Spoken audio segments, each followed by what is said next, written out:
Now, Carl Jha is the host of the Silk and Steel podcast. He's Chinese, and like me, married to an Indonesian wife, and he comes to us from Bali. I wish I was in Bali right now, Carl. Tell us, how is it there? It's about 3 o'clock in the morning, I'm guessing. It is. It is. I just woke up. So, well, how you are look George? remarkably fresh. Thanks for joining us at this unearthly hour for you. I wanted to start off with that news about Visa and I think MasterCard cutting Russia out, which has already now been replaced by the Union card, which will operate through Chinese banking. This is the shape of things to come, isn't it? Yes, definitely. I mean, this is probably the most self-defeating U.S. policy of 2022. I say that, and there's a lot of self-defeating U.S. policies because the West underestimate its own strength and they underestimate the power of China because China definitely got Russia's back. China and Russia have been had a long-standing friendship. Stretch all the way to at least 1989. A lot of people think China and Russia still stuck in the Sino-Soviet split era, but that era ended in 1989 when Gorbachev visited Beijing to meet up with Deng Xiaoping. And since then, China and Russia had excellent relationship. And it's not in the interest of China to see Russia fall before the power of NATO because they know they will be next if Russia does fail. And China now has the power to financially support Russia. So Visa and MasterCard, they're just essentially ceding grounds to the Chinese banking system at this moment. Yes, and ditto the SWIFT. Cancelling Russia's access to SWIFT, though not to the two accounts that deal with the import of oil and gas, although Russia has just closed the main pipeline to Germany. By cutting Russia out of SWIFT, Russia and China swiftly did a deal that will allow Russia to use the clearance apparatus in China. Yeah, exactly. China actually created the SIP system, which is an alternative to SWIFT back in 2015 in anticipation of U.S. using SWIFT as a financial weapon. Now, SWIFT is one of the bases of U.S. dollar hegemony because, as we know, U.S. dollar enjoyed the status of world currency since World War II because U.S. was the world's largest economy. And then in 1970s, U.S. worked out a deal with Saudi Arabia to price the oil in U.S. dollars, and other oil producers follow suit. So this is what became known as petrodollar. This is the basis of petrodollar and a financial strength is one of the pillars of the U.S. empire.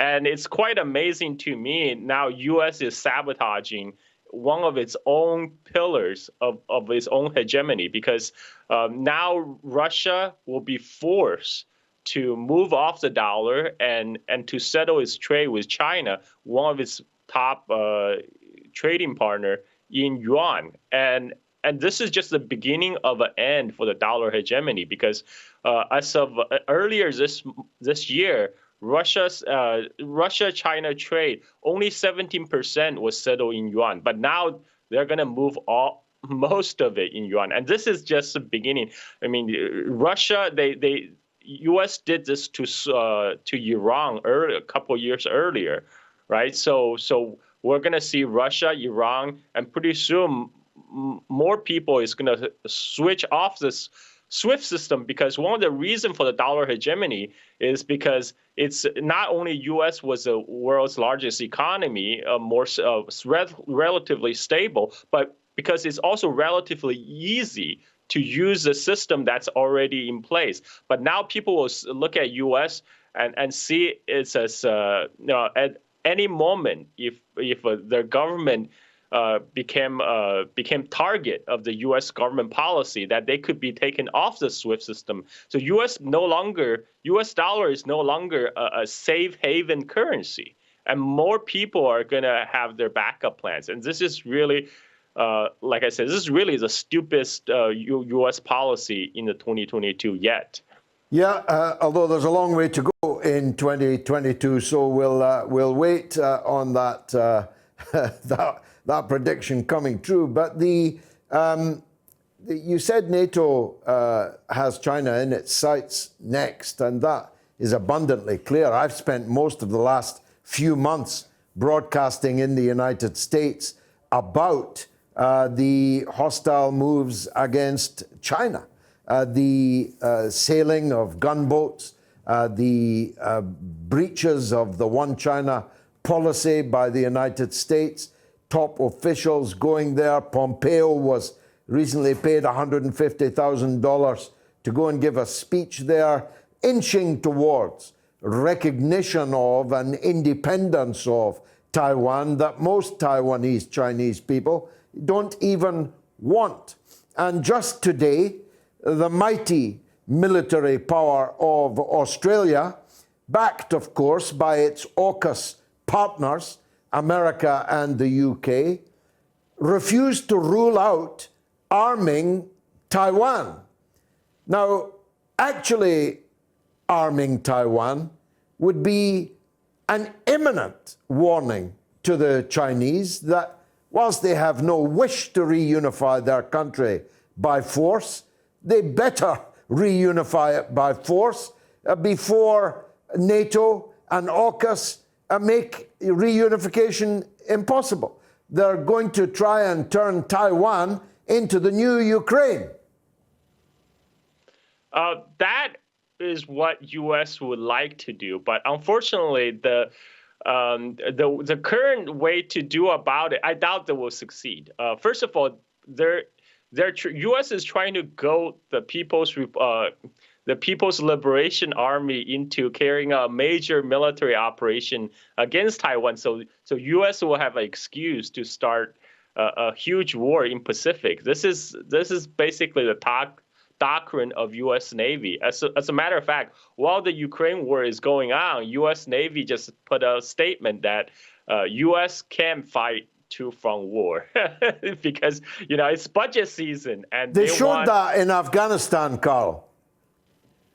Yeah, I mean, U.S. wanted to. Right now, it's budget season, and U.S. Navy would very much like to have a larger share of its $770 billion military budget pie.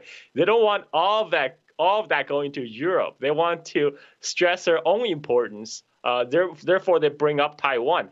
But U.S. traditionally have been selling weapons to Taiwan under its so-called the Taiwan Relation Act, which doesn't even obligate U.S. to necessarily come to defense of Taiwan. It just says U.S. should help Taiwan to defend itself. And that U.S. military industrial complex has interpreted that as selling these high budget, expensive weapons to Taiwan that the Taiwanese people themselves recognize are probably useless in any kind of war scenario break out. But they understand they have to continually pay this money. Yeah, it's protection. It's protection money. Exactly. It's like the Sopranos or Don Corleone. Protection money. Exactly. So this is right now. They just want to keep the racket going. I mean, basically, for U.S. military industrial complex, Taiwan is a good grift because they can annually sell Taiwan all these expensive, outdated, useless weapons, and everybody gets a share. People in the Pentagon gets kickback, and Lockheed Martin, they have not tidy profit. So I think this is a goal. Their goal is to keep the tension high so they can keep increase the military budget, keep selling weapons to Taiwan. But I don't think even the crazy hawks necessarily want the actual hot war over Taiwan Strait because China is a nuclear power, and they also understand any kind of hot war, shooting war between U.S. and China will quickly escalate into a nuclear exchange in 20 minutes. So I think their sense of self-preservation is just as strong as ours, George. So I do not foresee active. They planning for active war, but they will definitely keep cranking up the tension because that's how they profit from this grift. Well, don't be complacent about that. I've met Steve Bannon, and I assure you, nothing would please him more than standing on the bridge of a U.S. gunboat sailing down the Yangtze. The crazies in Washington would very much like a war with China on the basis, if you think back to the Korean War, where they actively contemplated the use of nuclear weapons before China developed such weapons itself. They now think that they're going to have to fight a war with China eventually, so better do it now than later when China can only be stronger. There is that thought in Washington that they have a very small, limited time window, maybe 5 to 10 years, where U.S. still enjoy military superiority over China.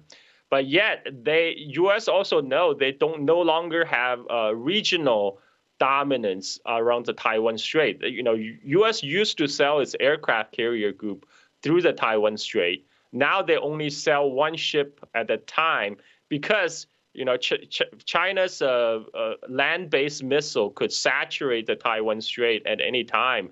If a war breaks out, any U.S. ship in the Taiwan Strait will be sitting target, and the U.S. Navy understands that.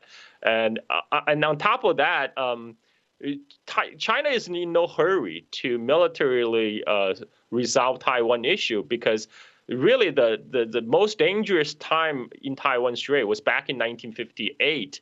Right after Korean War. At that time, during the Kinmen crisis, when mainland China and Taiwan government exchanged artillery shells to the scale of several 100,000 artillery shells per day, that time U.S. actually actively contemplated use nuclear weapons against mainland China in case the People's Liberation Army cross the ocean and take the island.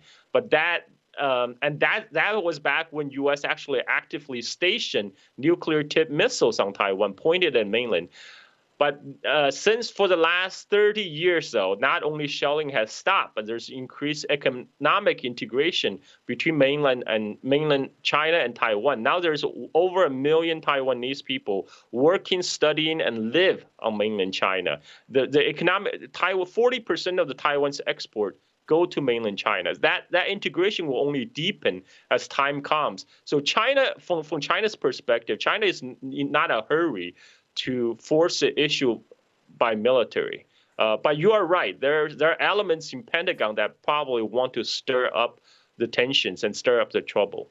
Well, as a famous Chinese man once said, sometimes the enemy struggles mightily to lift a huge stone only to drop it on its own feet. Lastly, and I'm grateful for your time at this hour, China is the main trading partner with an astonishing number of places now in the world, possibly with most countries in the world. Every country in Latin America, for example, from Mexico to Chile, has as its main trading partner China. But I was amazed to discover this afternoon that Germany has China as its main trading partner. We're now sailing into what might become a general European war. And China and Russia are strategic allies, as close as can be. What's that going to mean for European-Chinese relations? How long before the boycott of all things Russian becomes a call to boycott all things China, and then actually there'll be nothing to eat, use, or play with?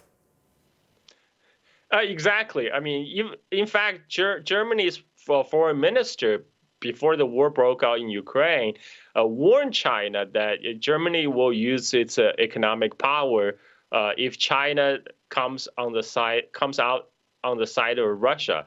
But it's an empty threat because what is Germany going to do? Germany needs China more than China needs Germany. Is Germany going to threaten to cut off sales of luxury car to the Chinese market? That's their largest market, their largest export market.